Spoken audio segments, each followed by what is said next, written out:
Good afternoon every one. നമ്മളിന്ന് നോക്കാൻ പോകുന്നത് ക്ലാസ് 7 സ്റ്റേറ്റ് സിലബസിൻ്റെ സോഷ്യൽ സയൻസ് ആണ്. അതിലെ ഫസ്റ്റ് ചാപ്റ്റർ ആയിട്ടുള്ള മിഡീവിയൽ ഇന്ത്യ, അതായത് മധ്യകാല ഇന്ത്യ. അപ്പോൾ നമുക്ക് ചാപ്റ്ററിലേക്ക് കടക്കാം. Observe the figures given below. അതായത് മുകളിൽ കൊടുത്തിട്ട് 2 പിക്ചേഴ്സ് കൊടുത്തിട്ടുണ്ട്. ആ പിക്ചേഴ്സ് നോക്കാനാണ് പറയുന്നത്.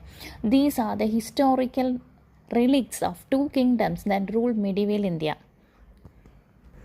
മധ്യകാല ഇന്ത്യയിൽ ഭരണം നടത്തിയ 2 രാജ്യങ്ങളുടെ ചരിത്ര ശേഷിപ്പുകളാണ് ആ കാണുന്നത്. You may be familiar with the first one. അപ്പം നിങ്ങൾക്ക് ആദ്യത്തെ ചിത്രം വളരെ പരിചയമുള്ളതാണ്.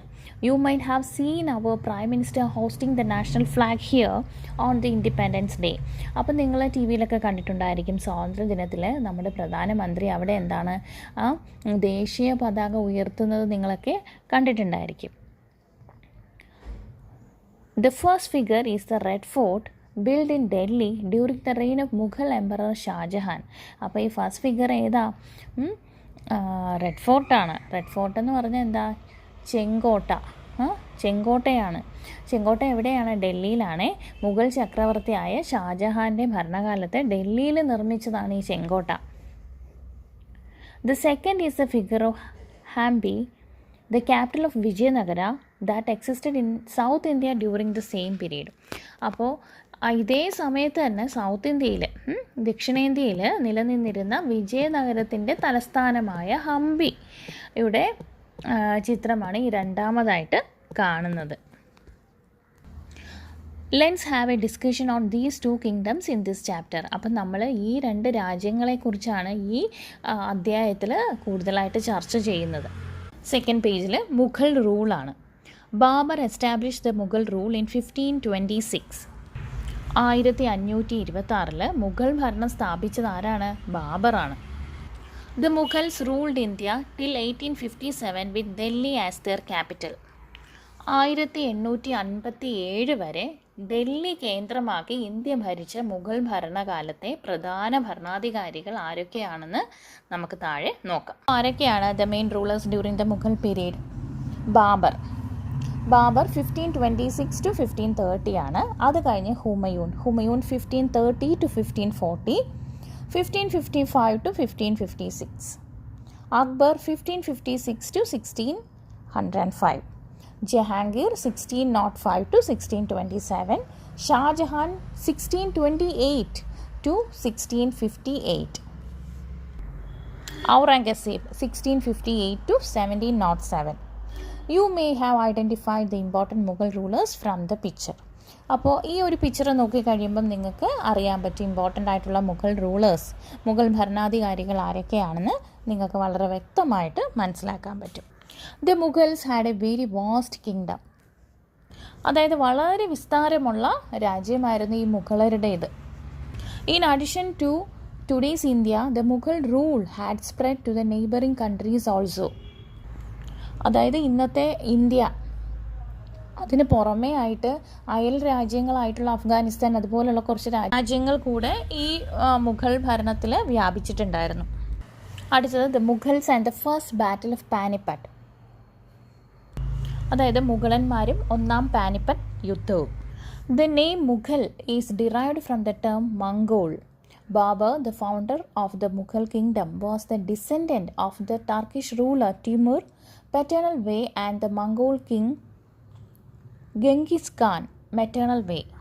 അതായത് മംഗോൾ എന്ന പദത്തിൽ നിന്നാണ് ഈ മുഗൾ എന്ന പേര് ഉത്ഭവിച്ചു വന്നത്. മുഗൾ രാജ്യസ്ഥാപകനായിരുന്ന ബാബർ അദ്ദേഹത്തിൻ്റെ പിതാവ് വഴി തുർക്കി ഭരണകാരിയായിരുന്ന തിമൂറിൻ്റെയും മാതാവ് വഴി മംഗോൾ രാജാവായിരുന്ന ചെങ്കിസ് ഖാൻ്റെയും പിൻഗാമിയായിരുന്നു. പെറ്റേണൽ വേ എന്ന് പറഞ്ഞാൽ അച്ഛൻ വഴി, മെറ്റേണൽ വേ എന്ന് പറഞ്ഞാൽ അമ്മ വഴി എന്നാണ് അർത്ഥം. It was the Europeans who started addressing this dynasty as Mughal during the 16th century. ഇപ്പോൾ ഈ 16ാം നൂറ്റാണ്ടിൽ യൂറോപ്യന്മാരാണ് ഈ രാജവംശത്തെ മുഗൾ എന്ന് പേര് വിളിച്ചത്. In 1526, Ibrahim Lodi, the last ruler of the Lodi dynasty, and the Babur, the ruler of Kabul, fought at Panipat in Haryana. ഈ ലോധി വംശത്തിലെ അവസാനത്തെ ഭരണാധികാരിയായിരുന്നു ഇബ്രാഹിം ലോധി. അദ്ദേഹവും കാബൂളിലെ ഭരണാധികാരിയായിരുന്ന ബാബറും 1526 ഹരിയാനയിലെ പാനിപ്പട്ടിൽ വെച്ച് ഏറ്റുമുട്ടി.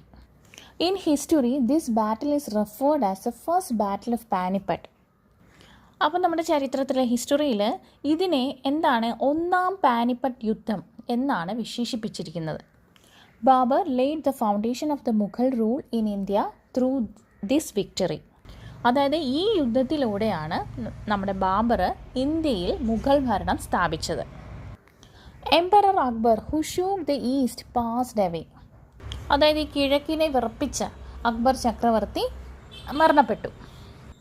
Even while having great command over his subjects, they all loved him, respected him and was always submissive to him.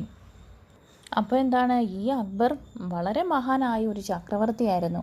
ഒരേ സമയം പ്രജകളിൽ നിന്ന് എന്താണ് സ്നേഹവും ബഹുമാനവും വിധേയത്വവും ഇദ്ദേഹത്തിന് ലഭിച്ചുകൊണ്ടിരുന്നു. He administered equal justice without any distinction of high, low caste, familiar, unfamiliar. He considered Hindu, Christian, Muslim alike. He treated the strong with force and the weak with mercy. He was loved by all.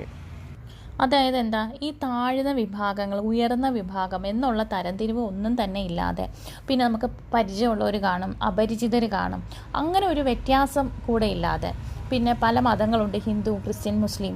അപ്പോൾ ആ മതവ്യത്യാസം ഒന്നും തന്നെ ഇല്ലാതെ തുല്യനീതി നടപ്പിലാക്കിയിരുന്നു അദ്ദേഹം. അതായത് കരുത്തരോട് ശക്തമായും ശക്തി കുറഞ്ഞവരോട് അശക്തരോട് കരുണയോടും പെരുമാറിയ ഒരു സുൽത്താനായിരുന്നു അദ്ദേഹം. എല്ലാവർക്കും പ്രിയപ്പെട്ടവനുമായിരുന്നു.